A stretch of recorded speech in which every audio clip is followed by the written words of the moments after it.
If we think back to monarchs of the past, you know, war is absolutely central to their identity. By the First and Second World War, the role of monarchs in wartime had changed. George VI and Queen Elizabeth were very much aware that World War II was not just fighting on the battlefield, it was also a propaganda fight. Tonight, how the Second World War redefined our royal family. We hear how the King and Queen Mother barely escaped with their lives during the Blitz. At 11 o'clock in the morning, a German bomber appeared from nowhere, flew over Admiralty Arch and down the Mall, straight into the palace, and dropped a series of bombs on the palace, one of which very nearly killed the King. How the royal family were just like the rest of us during the Second World War and got stuck into the war effort. This is the Queen with grease on her. I mean, this isn't just her with white gloves on, opening, you know, hospitals. The Queen Mother famously said, you know, we have sparking plugs for breakfast.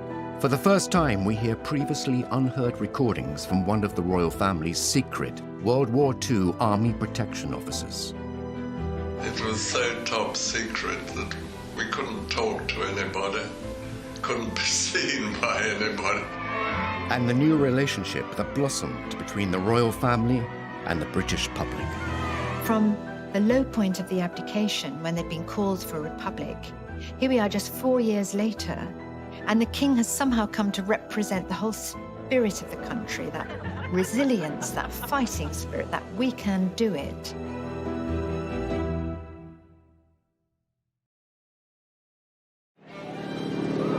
In the 1930s, the world was heading towards an inevitable war, and Britain had a new king.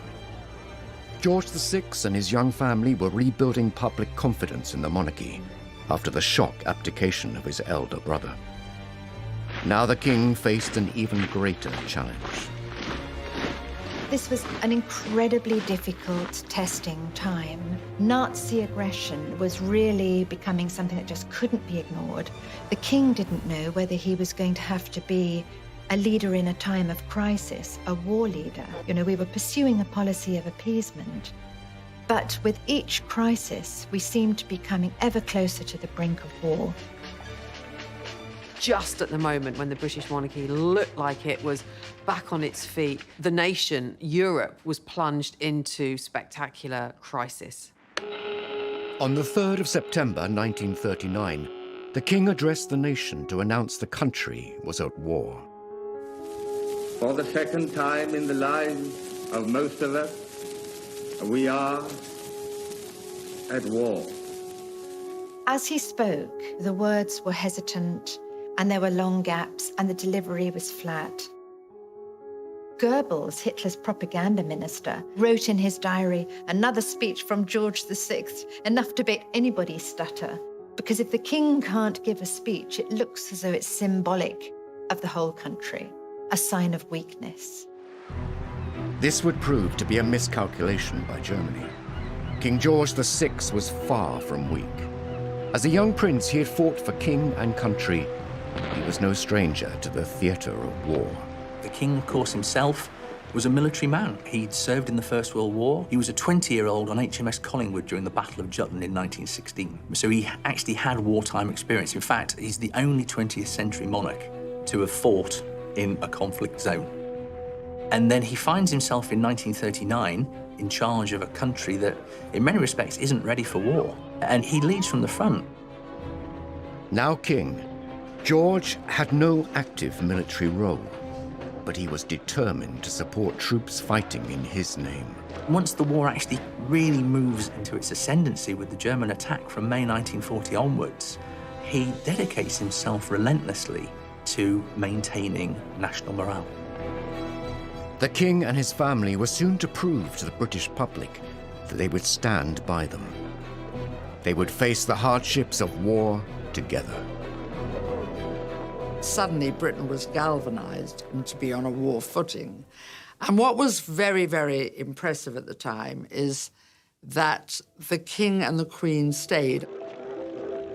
Many aristocrats in Britain fled when they heard that war was imminent. And they said to the king and queen, you should go too, you should go to Canada, where you'll be completely safe. And they said no. The Queen made an announcement that children won't go without me. I won't leave the King, and the King would never leave under any circumstances. The royal family embarked upon their own mission to raise the morale of the troops and of the public. They visited factories, they visited munitions, they visited troops all over the country. By all reports, the days that followed, productivity rates went up. There was a real sense that they'd kind of galvanised people and given them a sort of new sense of vigour. Sequel to the Big Blitz, the visit of Their Majesties the King and Queen to districts in East London which suffered very severely. George VI and Queen Elizabeth were very much aware that World War II was not just fighting on the battlefield, it was also a propaganda fight. When they went around these bomb sites, people were just amazed. There was the Queen in all her jewellery and her furs, and on one occasion, there was a little dog who was half buried under rubble, and the dog was absolutely terrified, and no one could get it out. And the Queen knelt down, and she coaxed that little dog out of the hole. I mean, then there was cheers from all the crowd, and it's just little things like that that united them with their people. London was not the only focus for the Luftwaffe. Coventry in the West Midlands had suffered a number of small attacks. On the evening of the 14th of November 1940, 500 German bombers flew over the city, dropping their bombs. The city, having been mercilessly bombed throughout a whole night without regard to military targets, now presents a grim appearance of devastation. Hundreds of civilians lost their lives.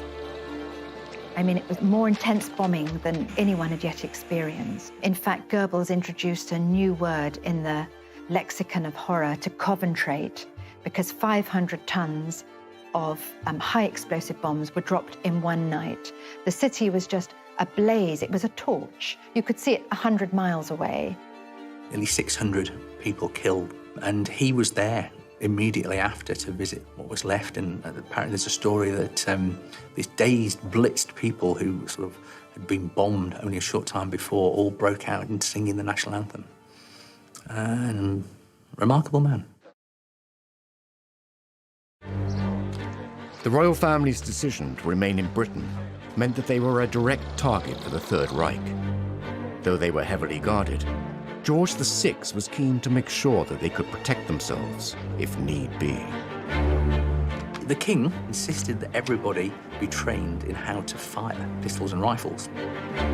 Both he and Queen Elizabeth trained every day by all accounts. The Queen Mother, Queen Elizabeth, she used to practice by shooting rats and was very proficient at targeting rats. She was not just this kind of like passive, wife of the monarch. She was there going, I might not be on the front line, but if you guys come into my back garden, I'm going to be ready for you. So there was a real sense of her being this kind of domestic warrior, and no one wanted to mess with her. Not for nothing did Hitler describe her as the most dangerous woman in Europe.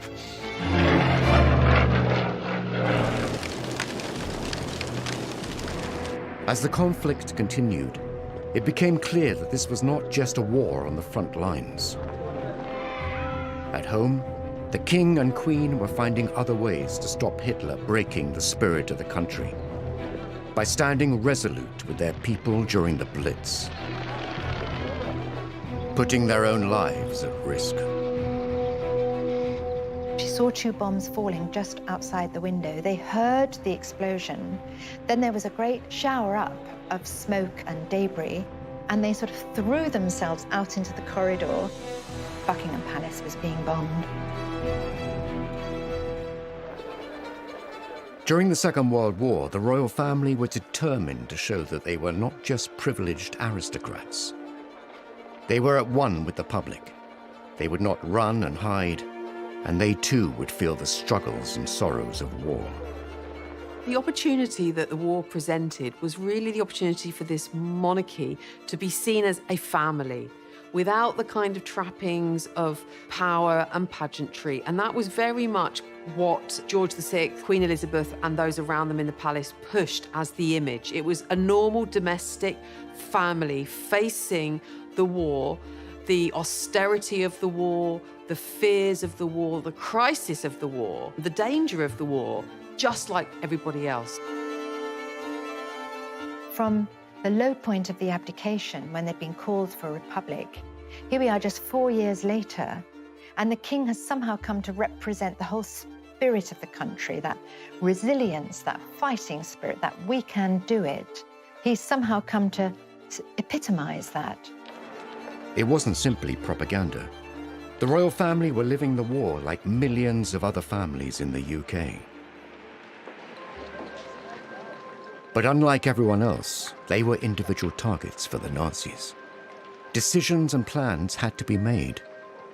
Losing the British royal family was unthinkable.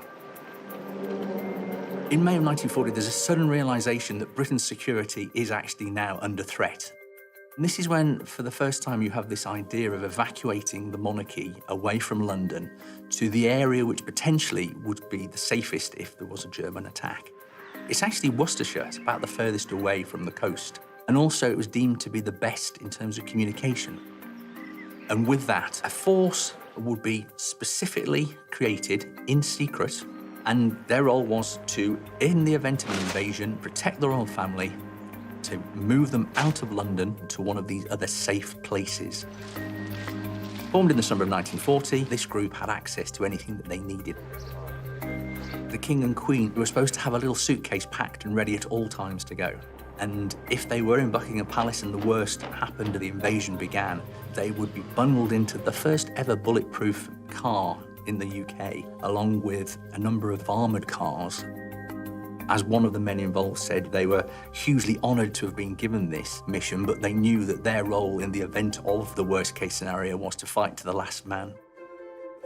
Professor Andrew Stewart spoke with one of those men charged with protecting the royals, Sir Geoffrey Darrell, before his death in 2013. He gave an incredible insight into how they prepared to keep the family safe in recordings never previously heard.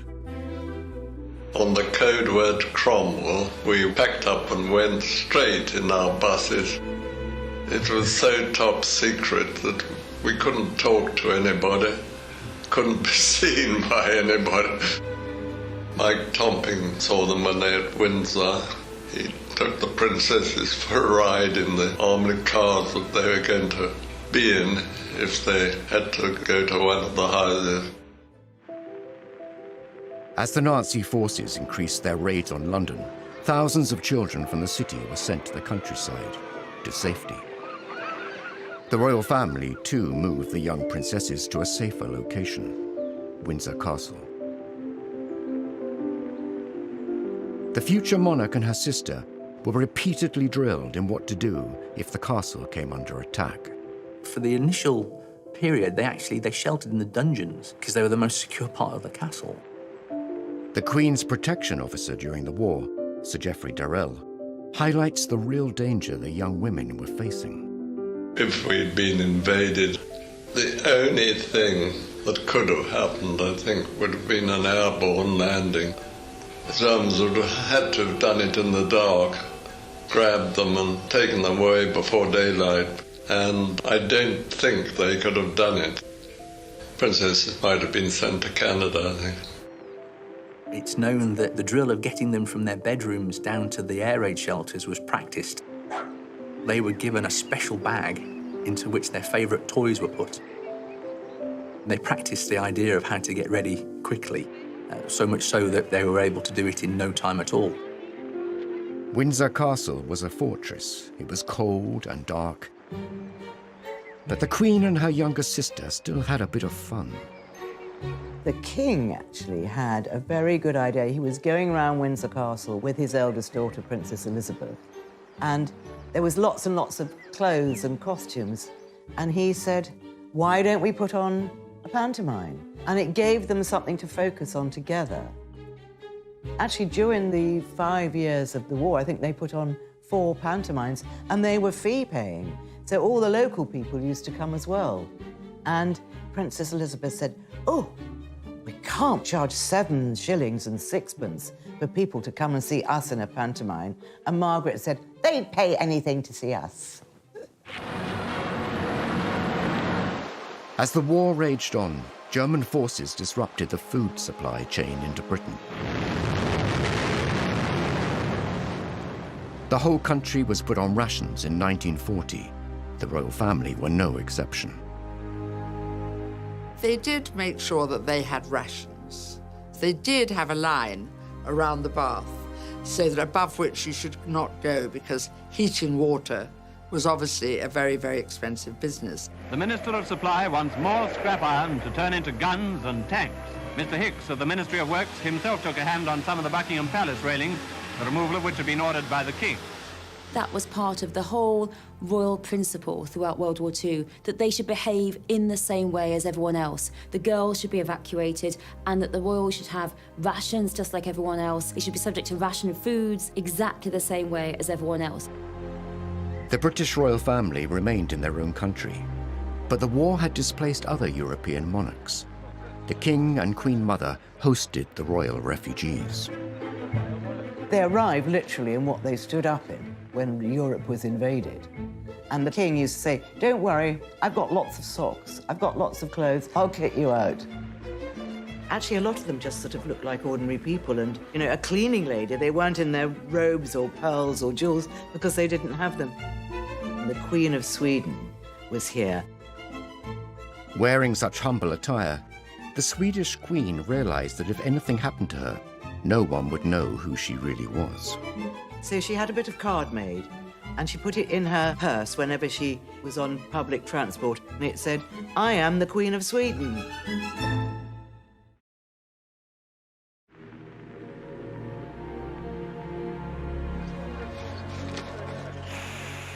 Families across the country were facing the loss of loved ones. Over 450,000 British lives were taken in the war. While the senior royals were not in active service, the King's brother, Prince George, the Duke of Kent, was serving in the RAF. He was tragically killed in a plane crash while on duty. It brought home just the tragic losses that basically everybody was not far removed from. Most people in their families, of course, had lost someone, and the royal family, in that sense, were no different. Well, this is what Queen Mary said, you know, everybody is losing family. We can't break down. We have to be strong and set an example. Now we've lost some family too. So many people had lost husbands, sons, brothers. They didn't feel they could call attention to their loss. It was just a very small funeral. And there's a very evocative description by Noel Coward, because when everyone was trying so hard to control their grief, but when the coffin was brought in with his RAF cap on it, Noel Coward says he could feel his face. He just had tears rolling down his cheeks, and he was relieved to see that the King and Mountbatten were exactly the same. Aerial bombing raids were happening across the country. London was bombed more heavily and more often than other cities. Now, civilians were in Hitler's sights. They thought if there was continuous bombing of London, they would drive the civilian population mad and Britain would surrender. And on the 7th of September 1940, the largest aerial formation ever seen darkened the skies coming across the English Channel towards London. And suddenly, the East End was ablaze. Buckingham Palace was a key target for the German Luftwaffe. The palace was hit repeatedly during the Blitz. Buckingham Palace was actually bombed 16 times during the war, and of those 16 times, 9 of the actual bombing raids caused damage, one of which on Friday the 13th of September 1940 very nearly killed the King. At 11 o'clock in the morning, a German bomber appeared from nowhere, dropped below the clouds, flew over Admiralty Arch and down the Mall. So used the Mall as its means of navigating in, straight into the palace, and dropped a series of bombs on the palace. The King was with the Queen and his private secretary in his private sitting room, just getting ready for the day's work. And they saw 2 bombs falling just outside the window. They heard the explosion. Then there was a great sort of shower up of smoke and debris, and they just had time to register, you know, that things were very wrong, and they sort of threw themselves out into the corridor, and only afterwards realized just what exactly was happening, that Buckingham Palace was being bombed.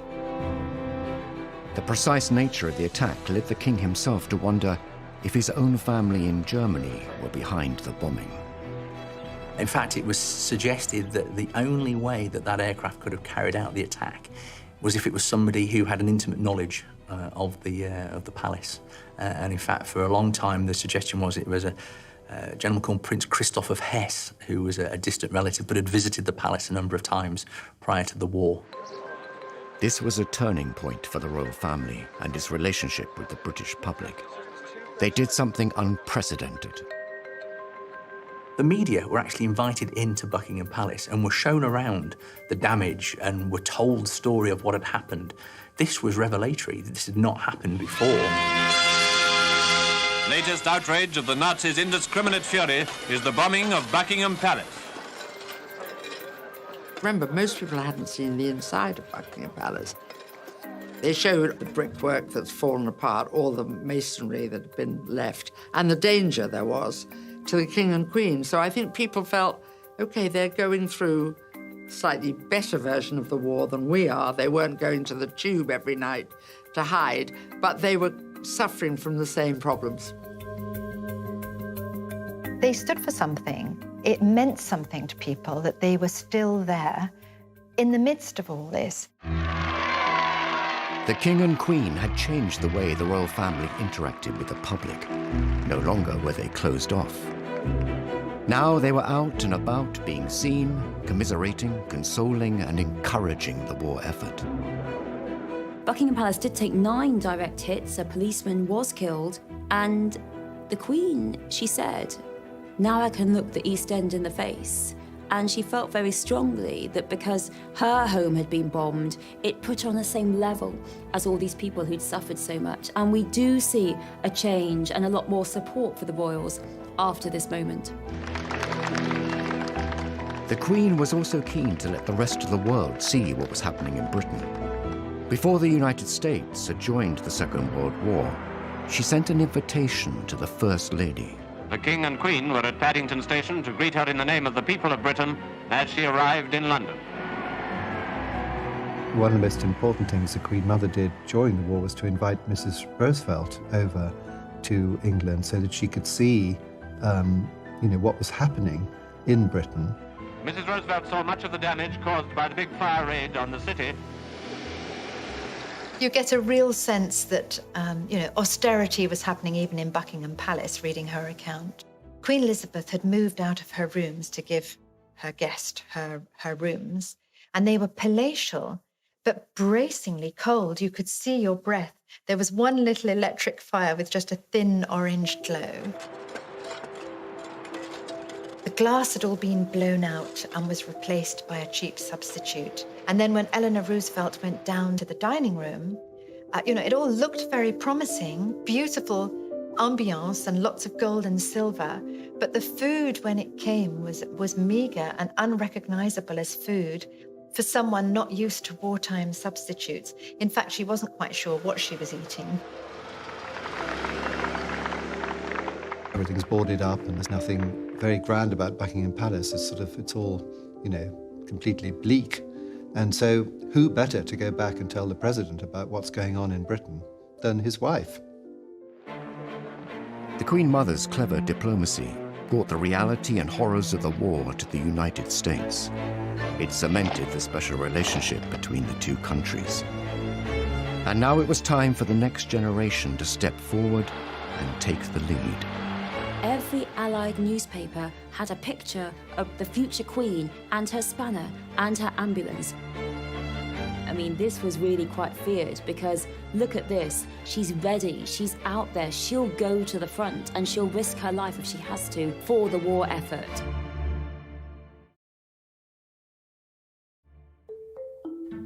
Historically, kings and queens were conquerors, bringing back the spoils of war. Monarchs like Henry IV and George II were seen on the front line. the monarchy really had always in history been about military pursuits. I mean, that was really, you became monarch through military might, and one of the kind of key aspects of being monarch was defense and being seen to lead an army into war. I mean, if we think back to monarchs of the past, you know, war is absolutely central to their identity. By the Second World War, things had changed, and it was the battle on the home front that would win public support. With George VI, it wasn't that he was going to be on the front line with the troops, leading troops into battle, but he was seen to kind of shore up the home front. And in that sense, he had a very active role in the war. He was part of the forces, even though he wasn't actually fighting. War was raging across Europe, and the King and Queen Mother remained in London with their daughters safe in Windsor. The Queen and her younger sister Margaret were growing up and wanted to be more involved in the war effort. At just 14 years old, the Queen reached out to other children across the empire. She did a radio broadcast on Children's Hour, which went out to evacuees, to children who had been sent away from their parents. You know, again, just like her mother, really saying, you know, come on, guys, we've got to step up. We've got to steel ourselves. We've got to do the right thing for the right cause here. You know, be brave, be brave. My sister and I, all of us children who are still at home, think continually of our friends and relations who have gone overseas, who have traveled thousands of miles to find a wartime home and a kindly welcome in Canada, Australia, New Zealand, South Africa, and the United States of America. We know, every one of us, that in the end all will be well, for God will care for us and give us victory and peace. And when peace comes, remember, it will be for us, the children of today, to make the world of tomorrow a better and happier place. It's one of the first public things that she ever did, and Princess Margaret chirps in at the end to say goodnight to them. Come on, Margaret. Good night, children. Good night, and good luck to you all. Children, of course, had lost family, and they did a charming broadcast, and it was also sent to America, because that time we were still trying to entice America into being on our side. The Queen soon took on other public duties. On the 21st of April 1942, she turned 16 and was appointed Colonel-in-Chief of the Grenadier Guards by her father. That same day, she made her first official public appearance as she inspected her troops. She was only a child when war broke out, really very young, and she had to grow up without her parents, but also expected, really from quite a young age, to take on a leadership role. That was her first big responsibility, and so she took a great interest in her regiment and, very much involved with their activities. In 1945, aged 18, the Queen insisted on joining the Auxiliary Territorial Service, the women's branch of the British Army. Women were suddenly supposed to go to work, to go to the factories, to learn to be mechanics while the men were away fighting. And, you know, the Queen and Princess Elizabeth were like, well, I'm just going to do the same thing. And so it was very much, you know, if it's good enough for them, it's good enough for us, and we're no different. We don't require special treatment. She was absolutely determined that she would go out there and join in with other girls. Even if she couldn't do it, even if it was difficult, even if she made a fool of herself, she didn't care. She wanted to go out there and do her duty. George VI had said, hold on a second, no, this is not a job for you. And Princess Elizabeth, of course, our current queen, was like, absolutely not. I'm rolling my sleeves up. I want to join. I want to enter the war effort. And of course she did. And we see that amazing footage of her in her uniform, ready, having learnt to drive. First of all, she had to undergo 6 weeks of training, and 6 weeks of training were all about trucks, because that's what the ATS did. They drove people around, troops, bits of equipment, whatever the army needed, round in trucks. The Queen Mother famously said, we have sparking plugs for breakfast, so the Queen was obviously very interested in all that. The Queen rose quickly through the ranks. In a matter of months, she was promoted to junior commander, the equivalent of army captain. She just seems to be this sort of ageless icon. But when you look at her role in the war, she was this attractive woman, but a kind of active woman who was dressed in khakis, who was dressed in overalls. This is the Queen with grease on her. I mean, this isn't just her with white gloves on, opening, hospitals or, unveiling plaques. This is her actually doing a job of work. She served. She was the first, woman royal to be in the armed forces. So she led from the front. She delivered and she did what she needed to do. And I suppose she's lived that out ever since. And her remarkable longevity and sense of duty. And I think the Queen never took the easy path. And it would have been quite easy for her not to join the ATS, to stay in Windsor Castle with Margaret. Images of the future Queen in overalls driving large vehicles were widely distributed and became a powerful propaganda tool. The picture of the young Queen in her ATS uniform training for this difficult, dangerous work, I mean, that really cannot be underestimated, what effect it had on the morale of the people and also on the morale of the enemy. The fact that the future Queen was not protected, not wrapped in cotton wool, that she'd suffered bombings, that she'd been through it all, and now here she was training to go out on the front. Every Allied newspaper had a picture of the future Queen and her spanner and her ambulance. I mean, this was really quite feared because look at this. She's ready. She's out there. She'll go to the front and she'll risk her life if she has to for the war effort. She's always said she had a very happy time meeting other girls who'd volunteered and worked for the ATS.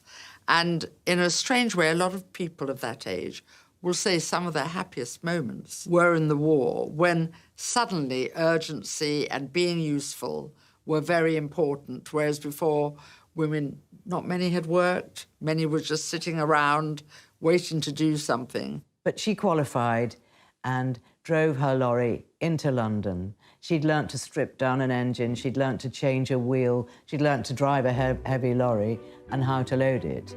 And she proudly drove into London. Apparently, she went round Piccadilly Circus twice, but she wasn't sure how the roundabout worked. It wasn't all work and duty for the Queen. Romance was blossoming. Her future husband was on the front line serving in the British Royal Navy aboard HMS Wallace. Princess Elizabeth met Philip of Greece when she was 13 and he was 18 at Dartmouth Naval College. He was a top cadet, he was going off to war, and he was absolutely charming to her. She records that they went for tea on the royal yacht because, of course, they're related. And after tea, the royal yacht sailed away and all the cadets followed in their boats. But Prince Philip was the last one to turn back and the king had to actually command him to go. He was a distant relation. He was produced on that occasion to look after the two princesses, and that's always where they say they focused on each other. And of course he had a very, very good war. He described to me once that during the war, I mean, he had no family in England. His mother was living in Greece, and of course he was Greek. And there was a certain wish or wonder, would he join the Greek Navy? But he decided that he'd done some training in Britain, and of course he'd lived in Britain because his family had been exiled.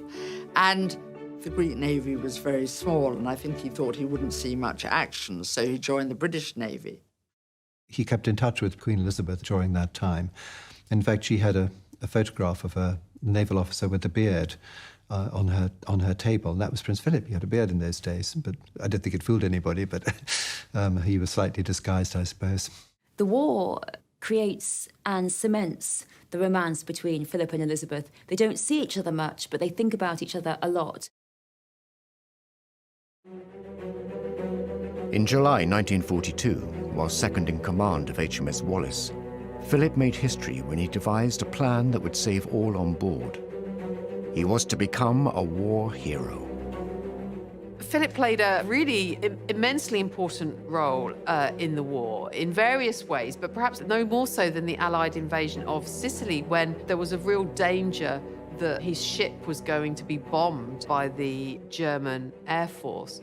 And so he came up with the idea of basically sending or throwing off the ship a raft and sort of lighting the raft and using that as a decoy and drawing the German bombers to that target whilst the warship moved away. And this was by the accounts, relatively recent accounts of those on the ship, said there's no doubt in the minds of many of those who served on that ship and who are alive today that, you know, Prince Philip's quick thinking saved the lives of the men on the ship and saved the warship. So he was, you know, quite the hero. The Second World War created many heroes, and the king would find a way to honor them all. None were more deserving than the people of Malta, where, despite personal risk, the king visited to express a nation's gratitude.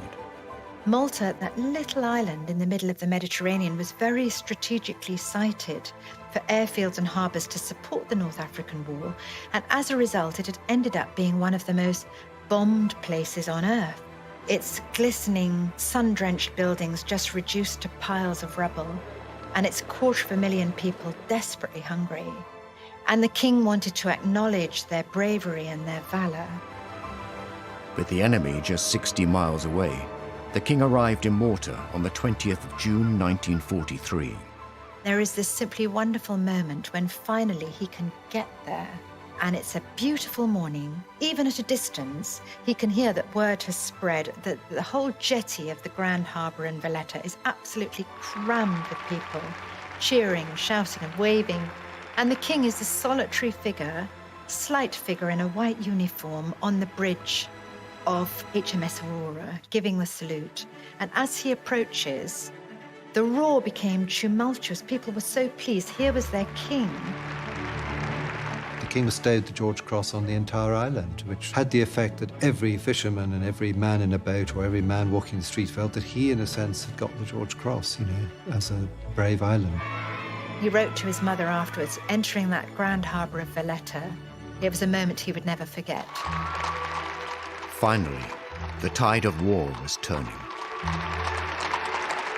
The door was being opened to the possibility that we could win, and there was a hit song, Coming In on a Wing and a Prayer, which was all about coming in with the engines down and everything's gone wrong, but we're gonna get home. And the princesses loved this. There's a gramophone at Balmoral, and they played this song over and over with the Queen and danced in the corridors. There was a real sort of lighter mood at last, some possibility of real hope. The Allied forces saw victory on the horizon. Soon, the future Queen and her younger sister would enjoy a rare moment of anonymity, up close and personal with their subjects. The king, who was such a cautious man, he too was so happy. He said, yes, off you go. On the 8th of May 1945, after 6 long years, the Prime Minister announced that war had come to an end. The country woke up to the wonder of it all. VE Day, Victory Day, a day like no other, a day they had, been fighting for.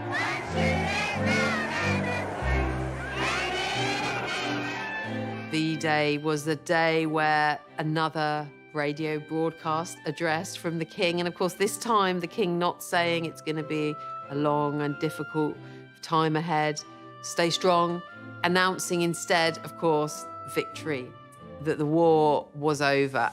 Germany, the enemy who drove all Europe into war, has been finally overcome. This led to huge outpourings of national jubilation and adulation for the royal family. And, in the sense that the royal family had been central during the war to the war effort, they were also central to the sort of national outpouring of celebrations.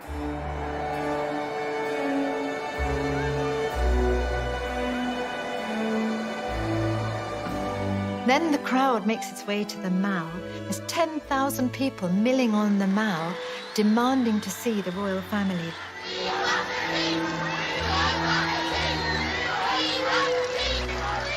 After years bound by the constraints of war, the future Queen and her sister Margaret were desperate to get in amongst the celebrations. This day marked an amazing moment. There were crowds, everyone rushed into the streets. It was this great moment. And the two princesses said to the king and queen, can we go outside with all those people? And the king, who was such a cautious man, he too was so happy. He said, yes, off you go. And that seems unbelievable because it was absolute chaos outside. The young queen went out in her ATS uniform, and initially she'd pulled her cap down, but then she was told she couldn't go out with the uniform incorrect. She had to put it back up, and she was a bit concerned that people would recognize her. But everyone was so excited and so happy that they just didn't care. And the Queen actually spoke about this many years later. She talked about how marvellous it was. Everyone swept along in this tide of happiness and relief. And it's an amazing story that Margaret and Elizabeth, they go out there. They're out there in the crowds, these people rushing round, and they shout, God save the King, God save the Queen, with everyone else.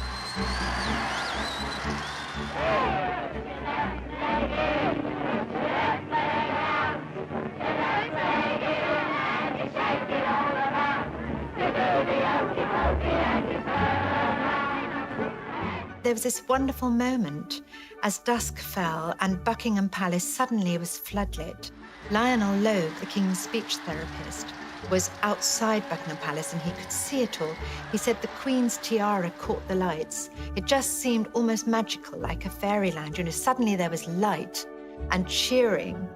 And it went on for so long. They came out onto the balcony 8 times. It just seemed like, in that moment, the quintessential moment of victory. It wasn't just a military victory. It was a personal victory for the king. George VI, for all that he had a stammer, for all that he didn't want the role, for all that he dreaded the role, he had become the war leader, the king the country wanted. So it was an incredible turnaround for the monarchy. The great irony is that George VI was never supposed to be king. And on paper, he did not have the credentials of a king, but he was in fact made for the moment. He was actually exactly what Britain needed at that time. Almost as soon as the war is over, people turn their attention to the princess, to the heir, and her wedding, of course, 2 years after the end of the war, is all about light and rebirth, and people really do see her as the next great hope. Elizabeth is crowned queen just 7 years later. Each year, she stands alongside the servicemen and women in solidarity and remembrance, as her parents once did. I think it's very moving that we hardly ever see emotion from the Queen, but one occasion is when she was mourning veterans. She served alongside so many other young people, but so many of them are no longer with us. And I think the Queen, throughout her reign, has been particularly concerned with veterans, how they've suffered, with commemorating veterans and commemorating the war, and really that reflects her own experiences of World War II.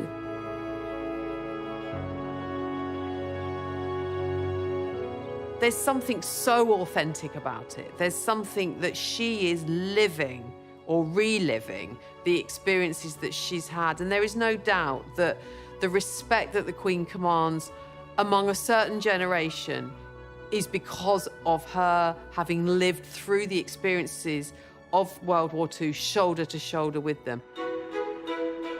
The Queen's experiences during the Second World War have undoubtedly shaped her life as a monarch. World War II is absolutely central to an understanding of the Queen, who she is, where she's come from, and why she has the sense of duty and devotion to the realm, to the national spirit. That completely explains it. For the Queen, watching her father step up to the role of king and lead during the Second World War has instilled an unwavering commitment within her. For her, war founded her character. It gave her the belief in sacrifice, in frugality, and in duty that she would carry through for the rest of her life and try and instill in her children, to make them too understand what a sacrifice her generation went through.